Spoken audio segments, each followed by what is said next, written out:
Method શું છે? ઘણા બધા લોકો શું કરે છે, પહેલા હું તમને કહું, જે ભૂલ કરે છે એ હું તમને કહું. ફોર એક્ઝામ્પલ, અહીંયા કોઈ પણ લાઈન ગુજરાતીમાં લખેલી છે તો એક એક શબ્દ લોકો શું કરતા હોય, માની લો આ 2 લાઈન છે, અહીંયા ફૂલ સ્ટોપ લખી દઉં છું, 2 માની લો કે આ લાઈન છે. લોકો શું ભૂલ કરતા હોય છે કે આનું ટ્રાન્સલેશન જ્યારે કરે છે ત્યારે છે ને, માની લો આ એક શબ્દ છે, આ બીજો શબ્દ છે, એવી રીતના એક એક શબ્દનું ઇંગ્લિશમાં ટ્રાન્સલેશન કરે છે. માની લો કે હું વેબ સંકુલમાં આવ્યો, આ લાઈન લખેલી છે તો આઈ કમ ટુ વેબ સંકુલ એવી રીતના લખે છે. જો આવી રીતના નથી લખવાનું. એક એક શબ્દ જે ગુજરાતીમાં છે એનું એક એક શબ્દનું તમારે ઇંગ્લિશમાં ટ્રાન્સલેશન નથી કરવાનું, બરાબર છે? તો ટ્રાન્સલેશનની એક જ મેથડ છે, વર્ષોથી ચાલે છે, ટોપર્સ બધા એ જ ફોલો કરે છે, આપણે પણ એ જ ફોલો કરીશું. તમે આ આખી લાઈન વાંચશો, બરાબર છે? પછી તમે જે સમજ્યા, તમે જે આ લાઈનથી ગુજરાતીમાં જે લખેલી છે, જે તમે સમજ્યા છો એનો અનુવાદ, એનું ટ્રાન્સલેશન તમારે ઇંગ્લિશમાં કરવાનું છે.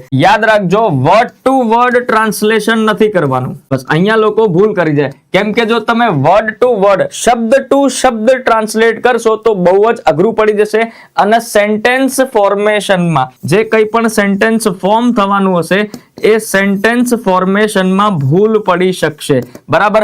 અને જો સેન્ટેન્સ ફોર્મેશનમાં ભૂલ પડશે તો પછી થશે કટિંગ. જેટલી કટિંગ વધારે દેખાશે, એક્ઝામિનર અંકલને રોંગ ઇમ્પ્રેશન જશે કે સાહેબ તમે જે આયા છો ને, રોંગ ઇમ્પ્રેશન લઈને આવ્યા છો, એટલે કે એક્ઝામિનર એવું વિચારશે કે આ કેન્ડિડેટ રોંગ ઇમ્પ્રેશનમાં છે કે વર્ડ ટુ વર્ડ ટ્રાન્સલેટ કરવાનું છે.